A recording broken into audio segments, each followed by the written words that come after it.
Once again, I welcome all the students in lecture number 2, lecture number first of the unit 2, that is basics of C programming, and which will be asked for 10 marks in MSBT examination. Okay. So here first we will see the history of the C language. The C language is invented by the scientist Dennis Ritchie. The name of scientist is Dennis Ritchie in AT&T Bell Laboratory. The name of that laboratory is AT&T, and where he has invented? He is invented in the USA in the year 1972. Okay, so we must know the inventor who is invented C language. The name is Dennis Ritchie. Okay, then we will see features of the C language. First is a simple. The language used for writing the C programs. The language used for writing the C program is English language. So as we all universe or all the countries are accepted this language, okay, and we are writing the all the programs in the English language. Okay, so English is used to write the programs in a C. Okay, so that is why they are calling it the simple language. Okay, that is why it is called as a simple language. Then general purpose language. General purpose language means what? The in Word there are many applications. Okay, like some applications are system software, some are application software, or varieties of application types are there, depending on that purpose of that software or purpose of that application. There are varieties of applications are available in the market or in the world, and all these applications can be developed by using the language C. So that is why it is called as a general purpose language. Okay, then next is block structured language. Next is block structured language. तर block structured language म्हणजे काय बघा, ही जी language आहे नाही चालू आहे येतोय sir येतोय block structured language. The block structured language म्हणजे काय बघा, the program code can divide into several functions or the block.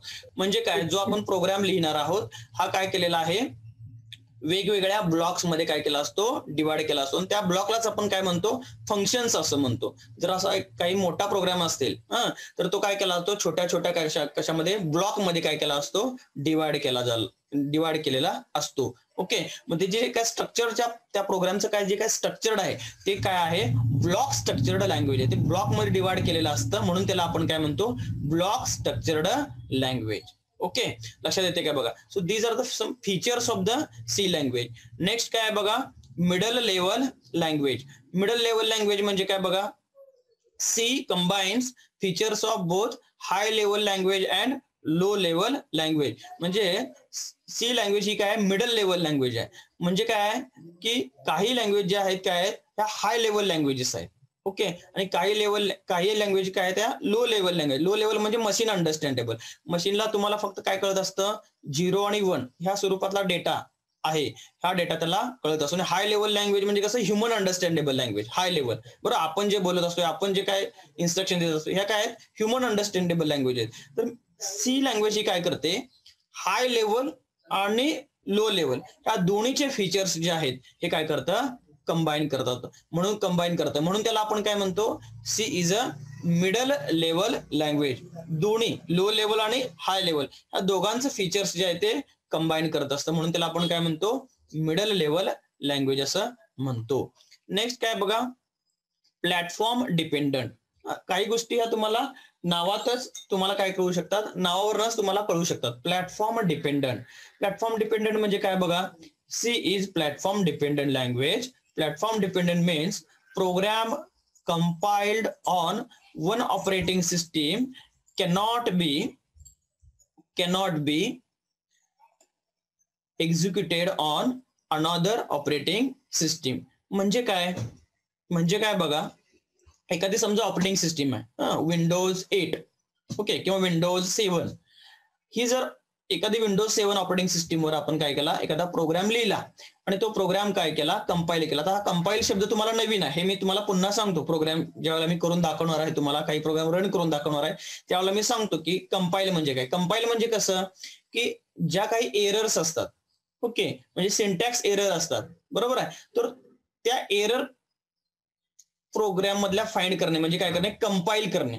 Okay, programme हा डायरेक्ट रन होत नसतो. पहिल्यांदा पहिली स्टेप काय असते, कंपाईल करणे असते. ओके, मग तो प्रोग्राम जो आहे तो एका ठिकाणी जर कंपाईल केला, एखाद्या ऑपरेटिंग सिस्टीमवर कंपाईल केला, कंपाईल केलेला प्रोग्राम एका ऑपरेटिंग सिस्टीमवर, तो प्रोग्राम आपण काय करू शकत नाही दुसऱ्या ऑपरेटिंग सिस्टीमवर. समजा लिनक्स ऑपरेटिंग सिस्टीम आहे, विंडोज 10 आहे, अशा वेगवेगळ्या लँग्वेजेस मार्केटमध्ये किंवा मशीनवर आपण इन्स्टॉल करू शकतो. तर हा जो कोड आहे सी लँग्वेज मधला लिहिलेला, तर तो कसा आहे बघा, एका प्लॅटफॉर्मवर म्हणजे एका ऑपरेटिंग सिस्टीमवर जर तो काय केला, कंपाईल केला, आणि तो जर तुम्ही कंपाईल केल्यानंतर एक फाईल तयार होते, त्याच्यानंतर एक फाईल तयार होते, तर ती फाईल घेऊन आपण जर दुसरीकडे जर रन करायचा प्रयत्न केला, रन म्हणजे त्याला आपण एक्झिक्यूट म्हणतो, प्रोग्राम एक्झिक्यूट करायचा प्रयत्न केला, तर तो काय होत नाही, रन होत नाही.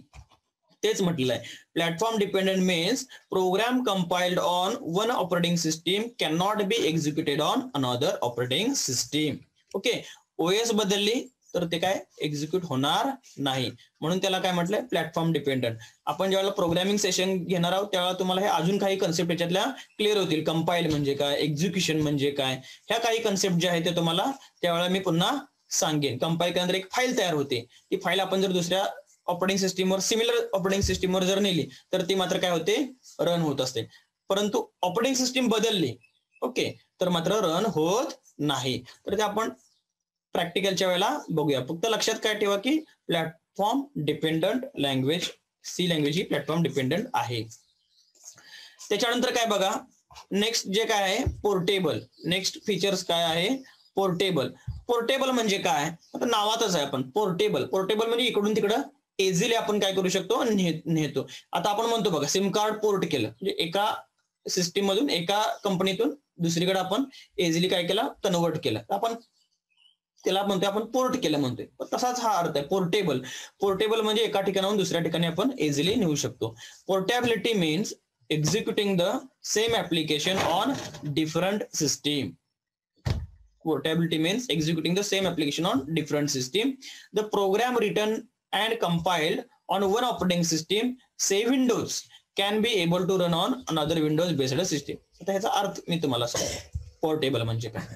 सिंपल शब्दामध्ये याचा अर्थ जर सांगायचा असेल तर दोन कॉम्प्युटर आहेत, एका कॉम्प्युटरवर आपण तो काय केलेला आहे, प्रोग्राम लिहिलेला आहे आणि प्रोग्राम कंपाईल केलेला आहे. ओके, प्रोग्राम कसा लिहायचा आपण बघणार आहोत शेवटी.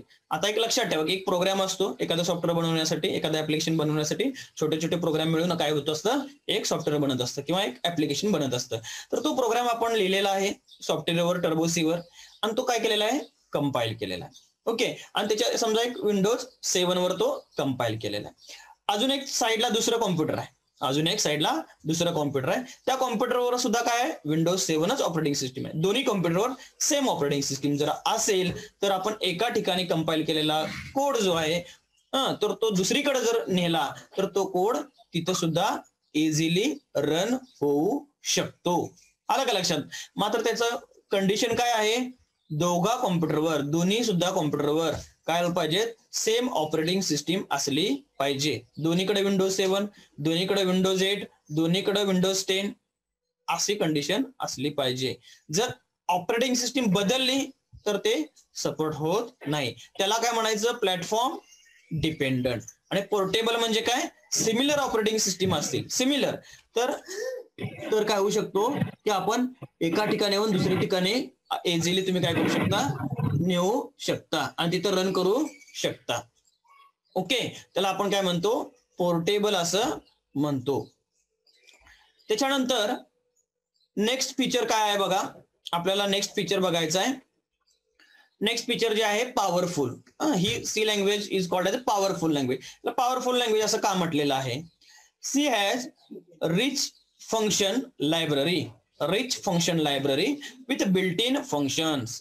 म्हणजे काय, तर हा प्रोग्राम लिहिण्यासाठी त्या डेनिस रिची नावाच्या सायंटिस्टनं काय केलेले आहेत, काही फंक्शन्स काय केलेले आहेत, रेडीमेड, त्याला म्हणतात बिल्ट इन म्हणतो आपण, बिल्ट इन फंक्शन त्याच्यामध्ये त्या सॉफ्टवेअरमध्ये टाकून ठेवलेले आहेत. उदाहरणार्थ आपल्याला वेलकम असं स्क्रीनवर दाखवायचे असेल, वेलकम असं स्क्रीनवर दाखवायचं असेल तर प्रिंट एफ हा शब्द ते आपण वापरणार आहोत. प्रोग्राम करताना प्रिंट एफ हा शब्द वापरणार आहोत. तर प्रिंट एफ म्हणजे काय, प्रिंट एफ लिहिल्यामुळे काय होतंय, तर त्याचा अर्थ जो आहे किंवा ते जे असे काही फंक्शन्स आहेत, ही रेडीमेड फंक्शन्स ही जी आहेत ह्या त्या सॉफ्टवेअरमध्ये टर्बोसी याच्यामध्ये काय केलेले आहेत, ऍड करून ठेवलेली आहेत. आपल्याला तयार करायची काय गरज नाही. आपल्याला स्क्रीनवर काय दाखवायचं आहे, वेलकम, हॅलो असं प्रिंट करायचं आहे. तर त्यासाठी प्रिंटएफ नावाचं फंक्शन काय केलंय, हे बिल्ट इन फंक्शन आहेत. असे there are so many functions are available और they are called as a built-in function are available in the C language. Okay. त्याच्यानंतर it have wide range of operators. याच्यामध्ये काही operator सुद्धा already define करून ठेवलेले आहे. त्याचा मिनिंग काय म्हणजे प्लस मायनस आपण जे म्हणतो ना, स्टार, डिव्हिजन, अजून there are so many types of operator. We will going to see there is one separate concept और there one separate point in this chapter. Okay, types of operators. Okay, तर there are so many operators are available in the C language, or we can use that operators like plus, minus, division, equal to, double equal to, less than, greater than. There are varieties of wide range of operators are available in the C language. Okay, and also there are data types. वेगवेगळे data type सुद्धा. आता data type कोणते आहेत हे पण आपण बघणार आहोत. and also have various keywords. Keyword सुद्धा काय अवेलेबल आहेत. This all things make C language more powerful. Okay, याच्यामध्ये वेगवेगळे फंक्शन्स बिल्ट इन आहेत, ऑपरेटर्स वेगवेगळे आहेत, डेटा टाइप्स आहेत आणि कीवर्ड्स आहेत. तर हे काय काय, ऑपरेटर म्हणजे काय, डेटा टाइप म्हणजे काय, कीवर्ड म्हणजे काय, फंक्शन म्हणजे काय, हे सगळं आपण पुढे बघणार आहोत. सगळेच्या सगळे आपण हे पुढे आपण बघणार आहोत. फक्त सध्या काय लक्षात ठेवा, why the C language is called as powerful, because this language having all these facilities. Okay, functions, operator, data types, keywords. Okay, so all these included in the C language. That is why it is called as a powerful language. Okay, then next feature of the C language is case sensitive. दुसरं काय पुढचं काय आहे बघा, feature case sensitive. C language is case sensitive language. म्हणजे काय, केस म्हणजे upper केस, lower केस, आपण म्हणतोय कॅपिटल, स्मॉल. आपण लिहित असताना चालतंय कॅपिटलचं लहान, स्मॉल चालतंय, स्मॉलचं कॅपिटल चालतंय, परंतु ह्या सॉफ्टवेअर मध्ये हे चालत नाही. C is case sensitive. आता पी लहान काढायचा आहे प्रिंट टेप मधला, तर तुम्हाला तो पी लहानच काढला पाहिजे. तो पी तुम्ही चुकून कॅपिटल काढला चालणार नाही. काही ठिकाणी जर अक्षर म्हणजे जे काही आपल्याला सी लँग्वेज मला कोड लिहायचा आहे तिथे कॅपिटलला पाहिजे असेल आणि आपण जर लहान केलं नाही चालणार. किंवा एखाद्या ठिकाणी एक शब्द आपण कॅपिटल लिहिला आणि तो शब्द दुसऱ्या ठिकाणी आपण स्मॉल मध्ये लिहिला, किंवा एक अक्षर बदललं, कॅपिटलचं स्मॉल केलं, स्मॉलचं कॅपिटल केलं, असं चालणार नाही. असं चालणार नाही. जसा सिंटॅक्स आहे, जसं अक्षर आहे तसंच तुम्हाला तिथं लिहिलेलं पाहिजे. आणि आता ही वेगवेगळी जी काही अक्षर म्हणजे काही शब्द आहेत हे आपण बघणार आहोत, काय काय आहेत ते पुढे आपण बघणार आहोत. ओके, तर ती शब्द जी आहेत ती तशीच लिहायची आहेत, त्याच्यामध्ये स्पेलिंग मिस्टेक चालणार नाही आणि कॅपिटलचं स्मॉल, स्मॉलचं कॅपिटल करून चालणार नाही. म्हणून त्या लँग्वेजला आपण काय म्हटलेलं आहे, case sensitive language. C language is case sensitive language आहे. नंतर काय बघा, नेक्स्ट सिंटॅक्स बेस्ड. तर सिंटॅक्स बेस्ड म्हणजे काय बघा, while coding the programmer should follow the syntax. तर फॉलो द सिंटॅक्स म्हणजे काय, आता मी तुम्हाला मेसेज टाकला होता ग्रुपवर की सर्वांनी जॉईन होताना आपली ब्रँच डॅश आपला रोल नंबर डॅश आपलं नाव टाका. हा काय झाला, एक सिंटॅक्स झाला. आता काही विद्यार्थ्यांना बघा एवढं सांगून सुद्धा मोबाईल नंबरनं जॉईन झाले, काही विद्यार्थ्यांनी रोल नंबर टाकलाच नाही, बरोबर आहे. काही विद्यार्थ्यांनी काय फक्त नावच टाकलंय, बरोबर आहे. मी तुम्हाला काय दिला, एक सिंटॅक्स दिला की फॉर्मॅट दिला. या फॉर्मॅटमध्ये तुम्ही सर्वांनी आपलं नाव टाका, जेणेकरून आपल्याला काय होणार नाही, रोल नंबरचं कन्फ्युजन होणार नाही. का सीओ मध्ये पण काही रोल नंबर सेम आहेत आणि ईजे मध्ये पण सेम आहे. जर तुम्ही कोर्स नाव टाकलं तर ते इझिली तुम्हाला आम्हाला आयडेंटिफाय करायला सोपं जाईल, बरोबर आहे. मग हा मी काय झाला, सिंटॅक्स झाला. मग तसं प्रोग्राम करत असताना सुद्धा काही एक सिंटॅक्स ठरलेला आहे, ओके, किंवा फॉर्मॅट दिलेला आहे. त्या फॉर्मॅटमध्येच तुम्हाला काय करायचं आहे, तो कोड लिहायचा आहे. आपण मनाने त्याच्यामध्ये काय बदल करू शकत नाही. ओके, ते दिलेल्या सिक्वेन्समध्ये दिलेल्या फॉर्मॅटमध्येच तुम्हाला काय करायचे, त्या काही ज्या इन्स्ट्रक्शन्स आहेत, प्रोग्राम म्हणजेच काय, it is a collection of different instructions, okay, and every instruction should follow a syntax, standard syntax of the language. त्याचा काहीतरी सिंटॅक्स आहे. प्रत्येक इन्स्ट्रक्शनचा, प्रत्येक वर्डचा, प्रत्येक कीवर्डचा काय आहे, सिंटॅक्स आहे. आणि जर सिंटॅक्स चुकला तर ते एरर दाखवणार.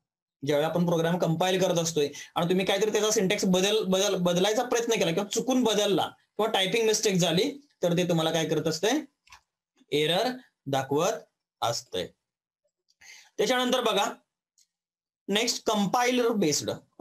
कंपायलर बेस्ड हा लँग्वेज कशी आहे बघा, every program written in C should compiled first and then execute. अशा 2 स्टेप आहेत. मगाशी पण मी तुम्हाला सांगितलं. पहिली स्टेप काय आहे, कंपाईल करणे, आणि दुसरी स्टेप काय आहे, एक्झिक्यूट करणे. ओके, तर ह्या 2 स्टेप म्हणजे पहिला काय करायला पाहिजे, कंपाईल करायला पाहिजे. So it is called as a compiler based. आपण टर्बो सी जे काही सॉफ्टवेअर वापरणार आहोत, तर तिथं सुद्धा आपण काय म्हणणार आहोत, टर्बो सी हा कंपायलर आहे. ओके, त्याला आपण काय म्हणतो, कंपायलर असं म्हणतो. तर याच्यामध्ये 2 स्टेप असतात. एक आहे कंपायलेशन, 2 आहे एक्झिक्युशन. तर every program written in C should be first compiled किंवा कंपाइल्ड फर्स्ट. त्यामुळे त्याला काय म्हटलंय, compiler based. So these are the features of the C language. Simple, general purpose language, block structured language, middle level language, platform dependent, portable, powerful, case sensitive, syntax based and compiler based. So these are important feature of the C language. So I think we should move to the next point, character set. Okay, आपण next आता काय बघणार आहोत, character set. आता थोडं आपण जरा technical काही टर्म्स मध्ये जाणार आहोत की सी लँग्वेज जी आहे ही डेव्हलप करण्यासाठी आपण काय करतो, एक सेट, कॅरेक्टर सेट वापरत असतो. ओके, तर ते कोणते कोणते आहेत बघा. C language uses number of characters to develop a program. Okay, C character set is made up of following thing. जो सी कॅरेक्टर सेट जो आहे तो कोणत्या कोणत्या गोष्टीपासून बनलेला आहे. ओके, कुठल्या कुठल्या गोष्टी त्याला लागणार आहेत, कॅरेक्टर सेट. ओके, तर कॅरेक्टर सेट जो आहे त्याच्यामध्ये 3 टाइप्स आहेत. पहिला कोणता आहे, अल्फाबेट, दुसरा डिजिट्स आणि तिसरा स्पेशल सिम्बॉल. अल्फाबेट, डिजिट आणि स्पेशल सिम्बॉल हे मिळून काय तयार होतो, कॅरेक्टर सेट तयार होत असतो. मग या अल्फाबेट्स मध्ये काय काय असतं, अल्फाबेटमध्ये upper case letters from capital A to capital Z, upper case letter, आणि लोअर केस लेटर्स कोणते आहेत बघा, small A to small Z. तर हे जे काही अल्फाबेट्स आहेत, कॅपिटल असू देत किंवा स्मॉल असू देत, हे all these include in the alphabet.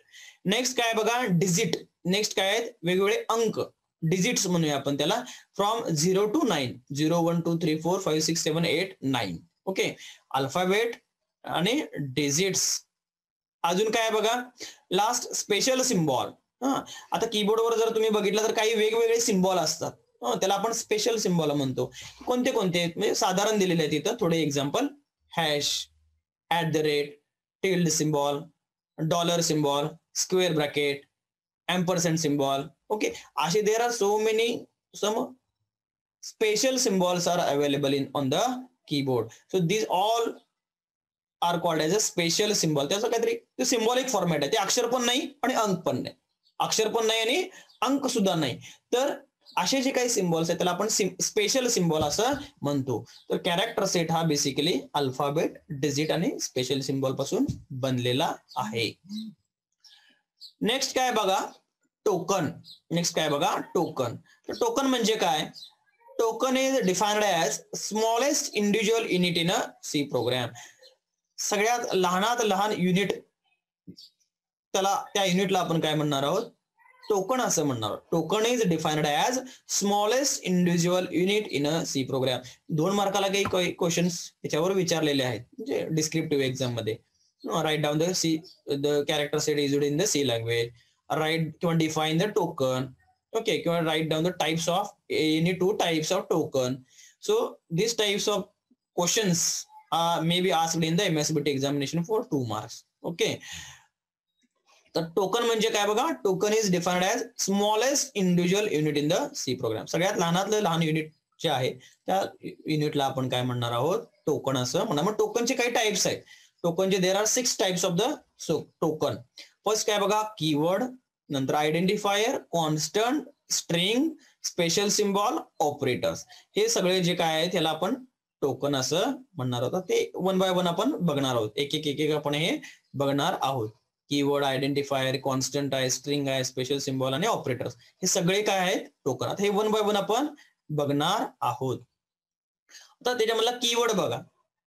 Keyword म्हणजे काय, they are also non as reserved words. They are also non as reserved word. हे काही शब्द रिझर्व्ह आहे, म्हणजे त्याचा तो जो शब्द आहे तो शब्द आपण आपल्या उपयोगासाठी म्हणजे आपल्या काहीतरी वापरता येणार नाही, त्याचा काहीतरी तो स्पेशल त्याचा मिनिंग आहे. तो शब्द म्हणजे हा त्याचा अर्थ, हा शब्द म्हणजे हा त्याचा यूज. त्याच वापरासाठी आपण तो म्हणजे त्या यूजसाठीच तो वर्ड आपण प्रोग्राम मध्ये लिहिणार आहोत. अदरवाईज दुसऱ्या कारणासाठी आपण तो शब्द घेऊ शकत नाही. जनरल पर्पजसाठी तो शब्द घेऊ शकत नाही. They are reserve word. Okay, because the meaning of these word are predefined to the compiler. त्याचा जो काही मिनिंग आहे ऑलरेडी कंपायलरला माहित आहे. असं लिहिलं म्हणजे त्याचा अर्थ काय, आता उदाहरण INT लिहिलं म्हणजे काही नंबर्स, ओके, कॅरेक्टर लिहिलं म्हणजे काही कॅरेक्टर, असा त्याचा अर्थ ऑलरेडी तो डिफाईन करून ठेवलेला आहे त्या सॉफ्टवेअरमध्ये, त्या कंपायलरमध्ये. म्हणून त्याचा वापर हा दुसऱ्या कारणासाठी आपल्याला करता येणार नाही. So they are reserved word. They are reserved words because the meaning of these words are predefined. इथे चुकून स्पेलिंग इथे चुकलेलं आहे. प्री, PRE लिहा. तुमच्या नोट्स मध्ये सुद्धा नंतर चेंज करा. Predefined, PREDEFINED, predefined to the compiler. Okay, त्याचा अर्थ ऑलरेडी हा काय केलाय, डिफाईन करून ठेवलेला आहे. आणि दे आर 32 कीवर्ड्स. हे वेगवेगळे काय आहेत, 32 कीवर्ड आहेत. तुम्हाला काय कीवर्ड लिहायची काय कुठं प्रश्न येणार नाही, परंतु आपल्याला माहित पाहिजे. आता हे आपण नंतर वापर करणार आहोत 1 बाय 1. काही एक एक टॉपिकच ह्याच्यावर आहे, ते आपल्याला तुम्हाला नंतर माहित होतील किंवा आपण ते शिकत जाऊ, बघत जाऊ. So there are how many keywords are available in the C language, 32. समजा मल्टिपल चॉईस एक्झाम झाली तर ते विचारू शकतात की डेफिनेशन विचारू शकतात, किंवा किती कीवर्ड्स अवेलेबल आहेत, किती टोकन्स अवेलेबल आहेत, कोणते कोणते आहेत, कॅरेक्टर सेट कोणते कोणते आहेत, टोकन्स कोणते कोणते आहेत, अशा may be they can create a question on this definitions. Okay, मग कीवर्ड्स किती आहेत, 32 कीवर्ड्स हे अवेलेबल आहेत. ओके, टोटल 32 कीवर्ड्स हे अवेलेबल आहेत. तर काही डेटा टाईप, मग ते डिवाइड कसे केलेले आहेत बघा. काही डेटा टाइप्स आहेत, काही लूप आहेत, काही क्वालिफायर आहेत, डिसिजन स्टेटमेंट आहेत, युजर डिफाइन्ड आहेत, जम्प आहे, स्टोरेज क्लासेस आहेत, फंक्शन्स आहेत, डेराइव्ड आहे आणि ऑदर्स, असे काय आहेत टोटल 32 कीवर्ड्स हे आहेत. हे कसं वापर करायचं आपण ते त्या वेळेला ते प्रोग्राम मध्ये आपण बघणार आहोत. आता फक्त एक नजर टाकून ठेवा की लक्षात ठेवा हे असे काही 32 कीवर्ड्स हे आहेत. तुम्हाला 32 कीवर्ड्स काय लिहायला कुठं प्रश्न येणार नाहीत, परंतु आयडेंटिफाय करायला यायला पाहिजे की हा कीवर्ड आहे का नाही, हा कीवर्ड आहे का नाही, हे तरी आपल्याला ऍटलिस्ट तुम्हाला माहित पाहिजे. आणि तुम्ही जसं प्रोग्राम करत जाल पुढे टॉपिक आपण ज्यावेळी शिकत जाऊ त्यावेळी तुम्हाला हे ऑटोमॅटिकली लक्षात येईल. काही शब्द हे आपण वारंवार वापरणार आहोत, कंटिन्युअसली प्रत्येक प्रोग्राम मध्ये आपण युज करणार आहोत, त्यामुळे तुम्हाला असे काही वेगळं पाठ करायची काही गरज राहणार नाही. ओके, तर ह्याला आपण काय म्हणतो, कीवर्ड. बघा आपण काय बघितलं, कॅरेक्टर सेट बघितलं, टोकन बघितली, 6 टोकन्स आहेत. त्याच्या आता 1 बाय 1 आपण बघणार आहोत. ही जी काय आहेत टोकन 1 बाय 1 बघणार आहोत. त्याच्यामधलं आता आपण काय बघत आहोत, कीवर्ड बघत आहोत. कीवर्ड इथं थोडी दिलेले आहेत बघा, INT, इफ, व्हाईल एक्सेट्रा, असे 2-3 नमुने दिलेले आहेत कीवर्ड म्हणजे कीवर्डचे एक्झाम्पल. तर इथे तुम्हाला इथं एक काय दिसतील, कीवर्डचे टाइप्स दिसतील. लक्षात फक्त ठेवा की रिझर्व्ह वर्ड आहेत आणि they are predefined to the compiler. How many number of keyword, 32. Total 32 keywords आहेत, हे सध्या तुम्ही लक्षात ठेवा. नंतर आपण काय बघणार आहोत बघा, नंतर आपण बघणार आहोत कॉन्स्टंट. आता इथं दिलेलं आहे बघा 3 नंबरचा टोकन काय आहे, कॉन्स्टंट. उदाहरणार्थ काय दिलेलं आहे 100,150. तर कॉन्स्टंट बघा, आपण कॉन्स्टंटचे काही टाइप्स बघूया किंवा त्याचे काही रूल्स आहेत. एखादा कॉन्स्टंट, तर नेक्स्ट बघा कॉन्स्टंट म्हणजे काय. तर कॉन्स्टंट इज अ व्हॅल्यू और variable whose value is fixed during program execution. म्हणजे काय की अशी एक व्हॅल्यू आहे, ओके, किंवा एखाद्या व्हेरिएबलची व्हॅल्यू आहे की ती व्हॅल्यू काय आहे, फिक्स आहे. ती प्रोग्राम मध्ये काय होणार नाही, चेंज होणार नाही. आलं का लक्षात. त्याची जी काय व्हॅल्यू आहे ही फिक्स राहणार आहे. पूर्ण थ्रू आउट द प्रोग्राम काय राहणार आहे, फिक्स राहणार आहे. तर त्याला आपण काय म्हणणार आहोत, कॉन्स्टंट असं म्हणणार आहोत. ओके, उदाहरण जर तुम्हाला सिंपल लक्षात ठेवायचं असेल तर G इज इक्वल टू 9.8, बरोबर आहे. पाय इज इक्वल टू 3.14. ह्या व्हॅल्यू काय आहेत, कॉन्स्टंट आहेत. खरं ह्या युनिव्हर्सल कॉन्स्टंट आहेत. ह्या कॉन्स्टंटला आपण काय म्हणतो, युनिव्हर्सल. खरं तुम्ही सुद्धा तसा कॉन्स्टंट डिफाईन करू शकता प्रोग्राम मध्ये, बरोबर आहे. G इज इक्वल टू 9.8, पाय इज इक्वल टू 3.14. हे युनिव्हर्सल कॉन्स्टंट आहे. त्या सायंटिस्टनेच त्याची व्हॅल्यू डिफाईन केलेली आहे. परंतु तसा कॉन्स्टंट हा आपण सुद्धा प्रोग्राम मध्ये लिहू शकतो की त्याची व्हॅल्यू चेंज होऊ शकत नाही. ओके, समजा T इज इक्वल टू काहीतरी 5 लिहिलं तर T म्हणजे 5 हे थ्रू आउट प्रोग्राम फिक्स राहणार. मग हे कसं डिफाईन करायचं आहे बघा, त्याला कीवर्ड काय वापरायचा आहे, कॉन्स्ट, CONST. हा जर तुम्ही कीवर्ड वापरला म्हणजे एखादा कॉन्स्टंट डिफाईन करायचा असेल तर तुम्ही CONST वापरा. Const float price is equal to 10.5. म्हणजे 10.5 ही व्हॅल्यू काय राहणार आहे, प्रोग्राम मध्ये फिक्स राहणार आहे. प्राइस म्हटलं की 10.5, जसं पाय म्हटलं की 3.14, तसं प्राइस म्हटलं की 10.5 ही व्हॅल्यू फिक्स राहणार आहे. त्याच्यासाठी आपण काय वापरायचा शब्द, CONST. ओके, आता फ्लोट म्हणजे काय, तर ती पॉईंट मध्ये व्हॅल्यू असेल तर आपण फ्लोट वापरतोय. प्राइस हे त्याच्या व्हॅल्यूचं नाव आहे. ओके, तर कोणते कोणते कॉन्स्टंट अवेलेबल आहेत मार्केटमध्ये ते बघूया. Types of constant: integer constant, real constant, character and string constant आणि बॅकस्लॅश किंवा कॅरेक्टर कॉन्स्टंट. ओके, असे 4 प्रकारचे काय आहेत, कॉन्स्टंट अवेलेबल आहेत. Okay, integer constant, real constant, character and string constant आणि बॅकस्लॅश कॅरेक्टर कॉन्स्टंट. हे काय आहेत, कॉन्स्टंटचे टाइप आहेत. कॉन्स्टंट म्हणजे ज्याची व्हॅल्यू चेंज होत नाही. ओके, मग तसा कॉन्स्टंट हा जसा G इज इक्वल टू 9.8 आहे तसा कॉन्स्टंट आपण तयार करू शकतो. आलं का लक्षात बघा. मग त्यासाठी कुठला शब्द वापरणार आहोत, CONST. हा काय करणार आहोत आपण, कीवर्ड वापरणार आहोत आणि त्याचा वापर करून आपण एखादी व्हॅल्यू कॉन्स्टंट ठेवू शकतो. मग इंटिजर कॉन्स्टंट म्हणजे काय बघा, नावातच आहे इंटिजर कॉन्स्टंट. इंटिजर म्हणजे काय, राऊंड फिगर. याचं एक्झाम्पल वरनं लक्षात येईल तुम्हाला, 10, -13. ओके, हे काय आहेत, कॉन्स्टंट आहेत. मग याचे रूल्स काय आहेत बघा. Rules for creating integer constant. And integer constant must have at least 1 digit. कमीत कमी 1 डिजिट म्हणजे 1 अंक तरी असला पाहिजे. त्याला आपण काय म्हणतो, integer constant. It must not have decimal point. म्हणजे पॉइंट मध्ये असता कामा नये. म्हणजे 5.2, 4.6 अशाला इंटिजर कॉन्स्टंट म्हणत नाहीत. इट मस्ट नॉट हॅव, त्याला डेसिमल पॉइंट असता कामा नये. ओके, असेल तर तो त्याचा टाईप वेगळा आहे. नेक्स्ट टाईप आहे रिअल कॉन्स्टंट आहे. ओके, हे फक्त राऊंड फिगर असणार आहे. It can either positive or negative. तो नंबर हा पॉझिटिव्ह असू शकतो, निगेटिव्ह सुद्धा असू शकतो. म्हणजे -13 हा सुद्धा काय कॉन्स्टंट आहे. हे काय रूल्स आहेत.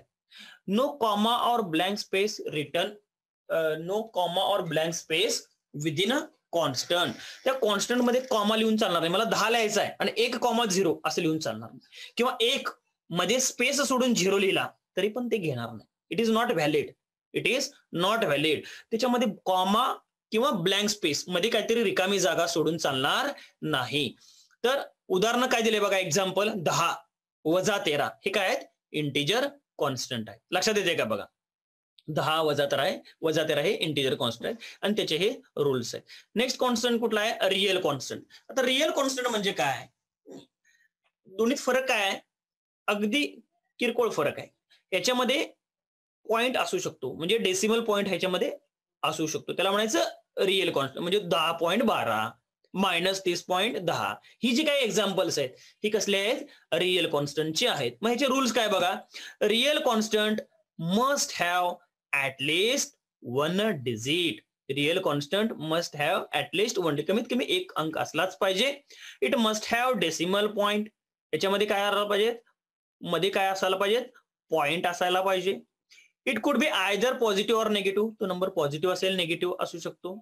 No comma or blank space within constant. Comma असून चालणार नाही, मध्ये स्पेस असून चालणार नाही. एक्झाम्पल काय दिलेले आहेत, 10.12 आणि वजा 30.10. लक्षात येते काय बघा, इंटिजर कॉन्स्टंट आणि रिअल कॉन्स्टंट. इंटिजर म्हणजे 10 आणि वजा 13 लक्षात ठेवा. म्हणजे असे एक्झाम्पल म्हणतो मी, 10 आणि वजा 13 म्हणजेच कॉन्स्टंट नाही. 12 असेल, 14 असेल, 16, 20, 22, 23 हे सगळेच काय झाले, इंटर कॉन्स्टंट. किंवा त्याला मायनस जोडला तरी पण ते सगळे काय झाले, इंटिजर. रिअल म्हणजे पॉईंट मध्ये 10.15, 20.4 हे सगळे, किंवा वजा जर साईन जोडला ते सुद्धा सगळे काय झाले, रिअल कॉन्स्टंट झाले. आणि त्याचे काही हे रूल्स दिलेले आहेत. नेक्स्ट काय बघा, character and string constant. Next काय आहे बघा, कॅरेक्टर अँड स्ट्रिंग कॉन्स्टंट. याच्यामध्ये बघा रूल्स काय आहेत बघा. Rules for character constant. Character constant is a single alphabet.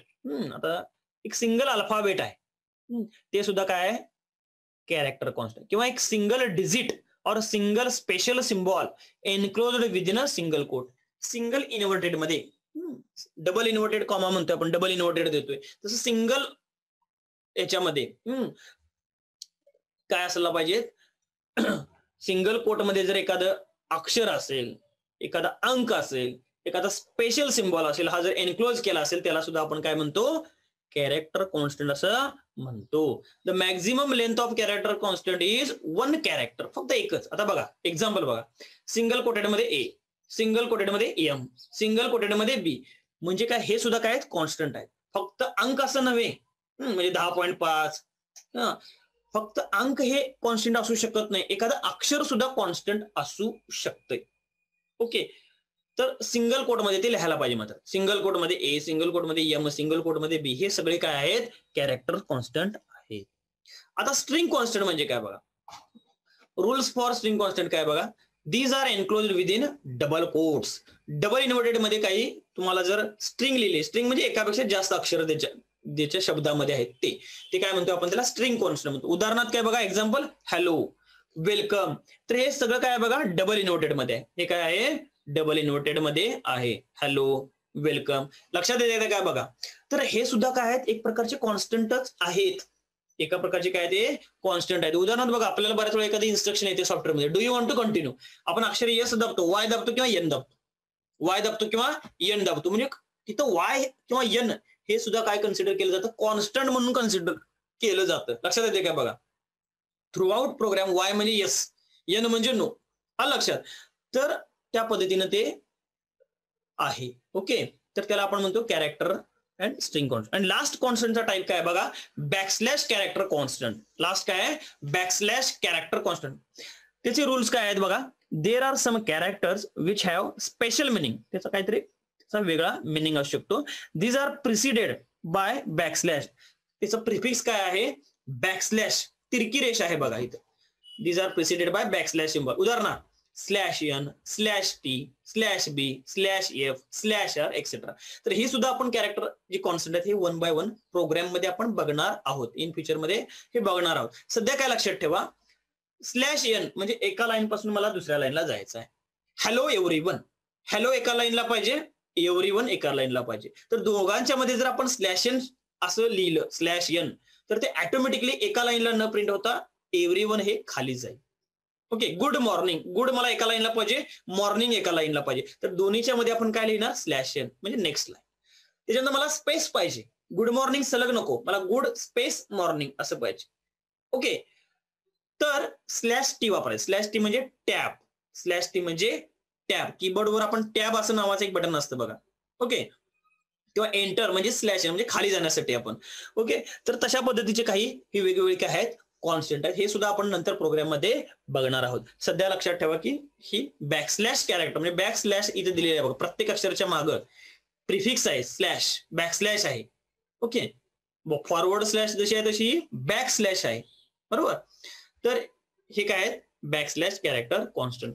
तर हे सगळे कॉन्स्टंटचे टाइप्स आहेत. पुन्हा एकदा बघा, ज्या काही व्हॅल्यू आहेत ह्या थ्रू आउट प्रोग्राम ज्याची व्हॅल्यू आपण चेंज करू शकत नाही, ओके, त्याला आपण काय म्हणतो, कॉन्स्टंट असं म्हणतो. ते जर आपल्याला तयार करायचं असेल तर CONST अशा शब्दाचा वापर केला पाहिजे. त्याचे टाइप्स 4 आहेत: integer constant, real constant, character constant आणि बॅकस्लॅश कॉन्स्टंट. इंटिजर कॉन्स्टंट आणि रिअल कॉन्स्टंटचे काही रूल्स त्यांनी दिलेले आहेत. हे दोन्हीही रूल्स सेमच आहेत, फक्त थोडा बदल काय आहे की इंटिजर मध्ये काय असतं, डेसिमल पॉईंट नसतो, रिअल कॉन्स्टंट मध्ये हा काय असतो, डेसिमल पॉईंट हा असतो. ओके.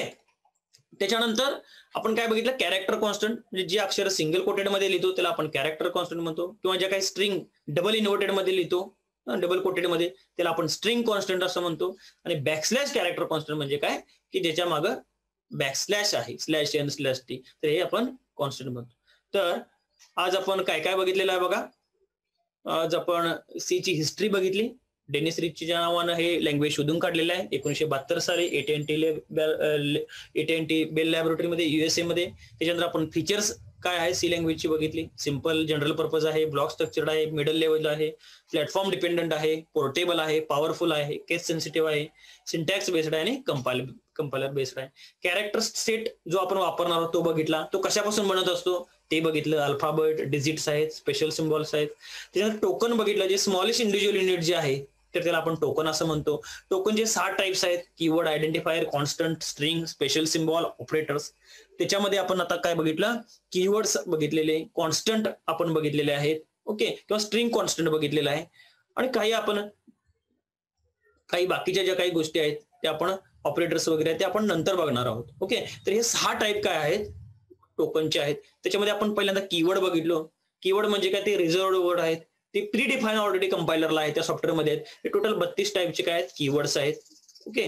त्याच्यानंतर कॉन्स्टंट म्हणजे आपण काय बघितलं, कॉन्स्टंटचे काय बघितले, टाइप्स बघितले, आणि प्रत्येक टाइपचा काय काही रूल्स तिने दिलेले आहेत, काही नियम दिलेले आहेत. तो कॉन्स्टंट तयार करायचा असेल तर हे नियम आपण काय केले पाहिजे, फॉलो केले पाहिजे.